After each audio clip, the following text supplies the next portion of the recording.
ये आकाशवाणी रायपुर है। छत्तीसगढ़ी समाचार बुलेटिन के संग शुभा मिश्रा के जय जोहार। अब सुनो आज के प्रमुख समाचार। केंद्र के एनडीए सरकार के 9 बछर पूरा होय मा आज रायपुर में पत्रकार मन ले चर्चा करत केंद्रीय जनजाति मामला के मंत्री अर्जुन मुंडा कहीन के प्रधानमंत्री के अगुवाई में देश के करोड़ों लोगन के विश्वास के संग विकास के नवा कहानी लिखत है भारत। आधार कार्ड लेके लोगन मन ला होवत परेशानी ला दूर करे बर राजधानी रायपुर के शहीद स्मारक में आधार समस्या निवारण शिविर के आयोजन 1 और 2 जून के करे जाही। और दुर्ग में भारत ब्रॉडबैंड नेटवर्क के महाप्रबंधक सतीश साहू आज अपन दफ्तर में कथित रूप ले फांसी लगा ली। अब समाचार विस्तार ले। केंद्र के एनडीए सरकार के 9 बछर पूरा होय मा आज रायपुर में पत्रकार मन ले चर्चा करत केंद्रीय जनजाति मामला के मंत्री अर्जुन मुंडा कहीन के प्रधानमंत्री नरेंद्र मोदी के अगुवाई में देश के करोड़ों लोगन के विश्वास के संग विकास के नवा कहानी लिखत है भारत। श्री मुंडा कहीन के 2014 ले 2023 के 9 बछर के कालखंड में श्री मोदी के अगुवाई में केंद्र सरकार देश ला शांति, समृद्धि और विकास के गति और गुणवत्ता दोनों दिखाईस। ओमन कहीन के स्वतंत्र भारत के इतिहास में गरीब मन के आवास निर्माण के ऐसन क्रांति देश में पहली कभू नहीं दिखिस। केंद्रीय मंत्री बताइन कि केंद्र सरकार गरीब मन के परेशानी ला समझ के उखर चिकित्सा के समुचित इंतजाम करे है। संगे संग किसान मन के भलाई बर कतकोन क्रांतिकारी कदम उठाए है। श्री मुंडा कहीन की 9 बछर के एक कार्यकाल उपलब्धि ले भरे और बेमिसाल रहे है। भारतीय अंतरिक्ष अनुसंधान संगठन इसरो आज बिहिन्या आंध्र प्रदेश के श्रीहरिकोटा स्थित सतीश धवन अंतरिक्ष केंद्र ले नवा पीढ़ी के पहली नेविगेशन उपग्रह NVS-1 के सफल प्रक्षेपण करीन। GSLV F-12 नेविगेशन उपग्रह NVS-1 ला सफलतापूर्वक कक्षा में स्थापित कर दे है। ए प्रक्षेपण ले भारत 3 आने राष्ट्र मन में न केवल एक तारामंडल श्रृंखला के रूप में शामिल हुई बल्कि स्वदेशी रूप ले रूबिडियम घड़ी के संचालन घलो करही। आधार कार्ड ला लेके लोगन मन ला होवत है परेशानी ए मन ला दूर करे बर राजधानी रायपुर के शहीद स्मारक में आधार समस्या निवारण शिविर के आयोजन 1 और 2 जून के करे जाही। शिविर में भारतीय विशिष्ट पहचान प्राधिकरण UIDAI के क्षेत्रीय कार्यालय हैदराबाद के अधिकारी मौजूद रही।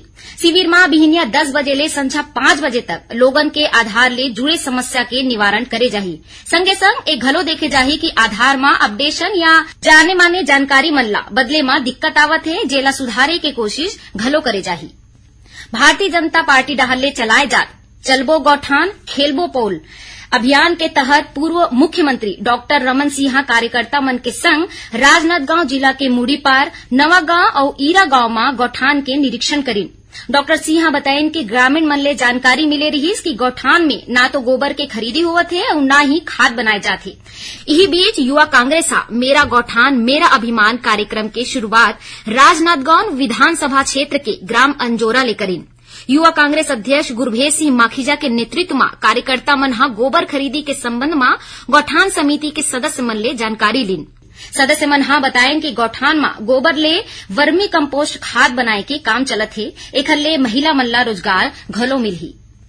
प्रदेश में कथित रूप ले 2000 करोड़ रुपया के शराब घोटाला ले लेके भारतीय जनता युवा मोर्चा और महिला मोर्चा डाहर ले मुंगेली जिला में शराब दुकान के विरोध में पोस्टर यात्रा निकाले गिस। कार्यकर्ता मन जरहा गांव और लोरमी विधानसभा के देवरहट में नारेबाजी करत हुए शराब दुकान के विरोध में पोस्टर घलो चिपकाइन। इस संबंध में जिला महामंत्री अमितेश आर्य बताइन कि जिला स्तर में ये आंदोलन जारी रही। शराब दुकान में जाके कार्यकर्ता मन उग्र प्रदर्शन करही। छत्तीसगढ़ी समाचार बुलेटिन आप मन आकाशवाणी रायपुर ले सुनत हो। छत्तीसगढ़ के खबर ले है आपके वास्ता और खबर के विश्वसनीयता ले है हमार वास्ता। आकाशवाणी समाचार रायपुर के प्रादेशिक समाचार बुलेटिन के संगे संग हमार समसामयिक कार्यक्रम आप रेडियो के संग अपन मोबाइल में घलो सुन सकत हो। आकाशवाणी समाचार फेसबुक, ट्विटर और यूट्यूब में घलो हावय। हमार फेसबुक पेज हरे Chhattisgarh news on AIR, Twitter handle CGAIR news और हमार यूट्यूब चैनल हरे छत्तीसगढ़ AIR न्यूज। तो अब रेडियो के संगे संग आपके मोबाइल के माध्यम ले हम आप तक पहुंचत हन। छत्तीसगढ़ के हर खबर पर सुनत रहो आकाशवाणी समाचार। आगू बढ़बो अब बाचे समाचार को थी।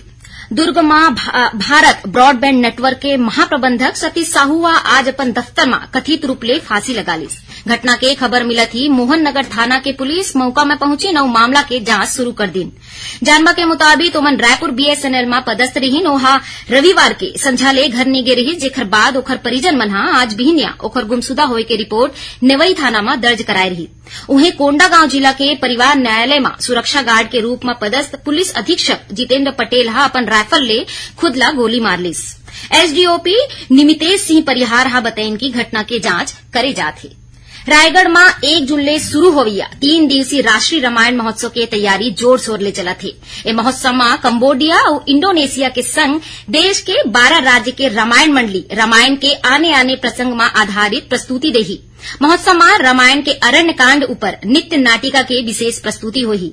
एकर अलावा रोज हनुमान चालीसा, रामायण मंडली के प्रस्तुति और केलो नदी के आरती के आयोजन होही। पहले दिन प्रतिभागी दल मन के मार्च पास्ट होही। मंझनिया गायिका सम्मुख प्रिया और शरद शर्मा अपन कार्यक्रम प्रस्तुत करही।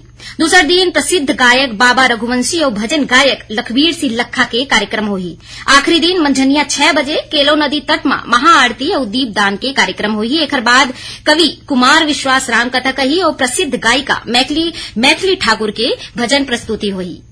जापान में होवैया अंतर्राष्ट्रीय अंडर 18 एशिया कप में शिरकत करैया भारतीय सॉफ्टबॉल टीम में छत्तीसगढ़ के 4 खिलाड़ी घलो शामिल करे गए।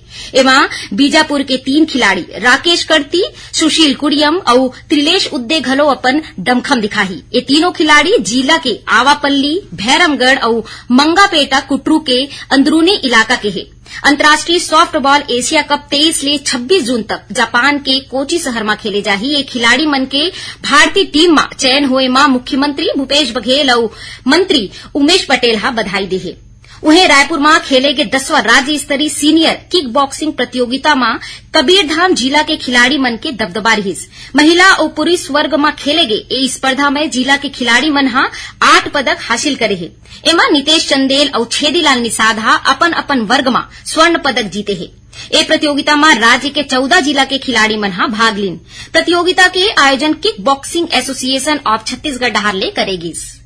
रायपुर के पंडित जवाहरलाल नेहरू स्मृति चिकित्सा महाविद्यालय और डॉक्टर भीमराव अंबेडकर स्मृति चिकित्सा महाविद्यालय डहारले प्रसूति बर बुनियादी क्रिटिकल केयर स्पोर्ट्स विषय ऊपर 2 दिन के कार्यशाला के आयोजन करेगी। पहली दिन काली विशेषज्ञ मन गर्भावस्था में उच्च रक्तचाप संबंधी विकार, गर्भावस्था में गंभीर संक्रमण, मातृ मृत्यु दर ला कम करे जैसे विषय में व्याख्यान दिन।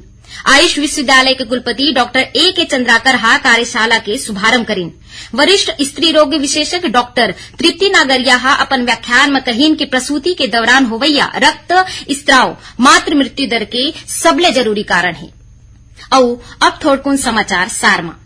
कबीरधाम जिला में राजस्व पटवारी संघ के अनिश्चितकालीन हड़ताल आज घलो जारी है।